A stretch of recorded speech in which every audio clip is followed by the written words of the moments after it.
Kung ikaw ay nag-aalala sa pera, may mga utang na binabayaran, o naghihintay ng financial breakthrough, huwag mong iskip ang panalangin ito. Maaaring ito ang mensaheng kailangan mong marinig ngayon. Sama-sama tayong manalangin at magtiwala sa Diyos. Panalangin para kay pinansyal na pagpapala iri tagumpay. Amang makapangyarihang Diyos, lumalapit po ako sa iyo ngayon ng may mapagpakumbabang puso.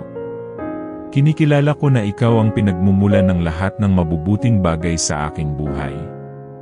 Salamat po sa bawat biyayang natatanggap ko araw-araw, sa pagkain sa aking hapag, sa lakas ng aking katawan, at sa pag-ibig na patuloy mong ipinapadama sa akin at sa aking pamilya. Panginoon, alam mo po ang kalagayan ng aking puso at ang mga pangangailangan na aking kinakaharap. May mga pagkakataon pong ako ay nababalisa dahil sa kakulangan ng salapi, sa mga bayaring kailangang asikasuhin, at sa mga pangarap na tila napakalayo pang maabot. Ngunit sa oras na ito, pinipili kong magtiwala sa iyo dahil alam kong wala kang imposible. Ama, hinihiling ko po ang iyong banal na patnubay sa lahat ng aking ginagawa. Gabayan mo po ang aking mga desisyon upang maging tama ang aking mga hakbang. Huwag mo pong hayaang madala ako ng takot, pangamba, o maling impluensya. Bigyan mo po ako ng karunungan upang magamit ng maayos ang bawat biyayang ipinagkakaloob mo sa akin. Panginoon, binubuksan ko po ang aking puso sa iyong pagpapala. Kung may mga pintuan pong dapat buksan, buksan mo po ito ayon sa iyong kalooban. Kung may mga oportunidad pong inilaan para sa akin, tulungan mo po akong makita at maunawaan ang mga ito. Naway hindi ako mawalan ng pag-asa habang naghihintay sa iyong tamang panahon. Ama naming nasa langit, hinihiling ko rin ang pagpapala sa aking trabaho, hanap buhay, negosyo, at lahat ng pinagkukunan ng aming kabuhayan. Pagpalain mo po ang gawa ng aking mga kamay. Naway maging mabunga ang aking pagsisikap at magkaroon ng magandang bunga ang bawat oras na aking inilalaan sa pagtatrabaho. Panginoon, kung ako man ay nakakaranas ng kakulangan ngayon, tulungan mo po akong manatiling matatag. Turuan mo akong maging responsable sa aking mga gastusin at maging mabuting katiwala ng anumang biyayang ipinagkakatiwala mo sa akin. Naway hindi ako maging alipin ng pera kundi maging tagapangalaga nito ayon sa iyong kalooban.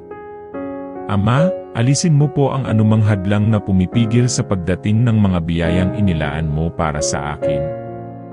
Linisin mo ang aking isip mula sa negatibong pag-isip at punuin mo ito ng pananampalataya. Palitan mo ang aking takot ng pag-asa, ang aking pag-aalala ng kapayapaan, at ang aking panghihina ng bagong lakas. Panginoon, dalangin ko rin ang aking pamilya. Pagpalain mo po ang bawat miyembro nito. Ingatan mo kami sa anumang panganib at pagkukulang. Naway hindi kami mawalan ng pangangailangan at patuloy naming maranasan ang iyong katapatan sa bawat araw ng aming buhay. Ama, tulungan mo po akong maging masipag at matiyaga. Kapag may mga pagsubok na dumarating, huwag mo pong hayaang ako ay sumuko. Sa halip, paalalahanan mo akong may dahilan ang bawat paghihirap at may magandang plano ka para sa aking kinabukasan. Panginoon, ipinagkakatiwala ko po sa iyo ang aking mga pangarap. Alam kong nakikita mo ang mga hangarin ng aking puso. Kung ito man ay para sa ikabubuti ko at ng aking pamilya, naway iyong pagpalain at isakatuparan sa tamang panahon. Turuan mo rin akong maging kontento habang naghihintay sa iyong sagot. Ama, maraming salamat dahil kahit hindi ko pa nakikita ang katuparan ng aking mga panalangin, naniniwala akong kumikilos ka na para sa aking kapakanan.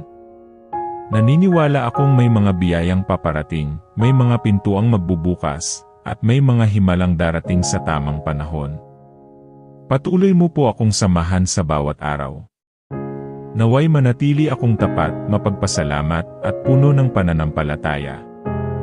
Hindi man madali ang aking pinagdaraanan ngayon, alam kong kasama kita at hindi mo ako pababayaan.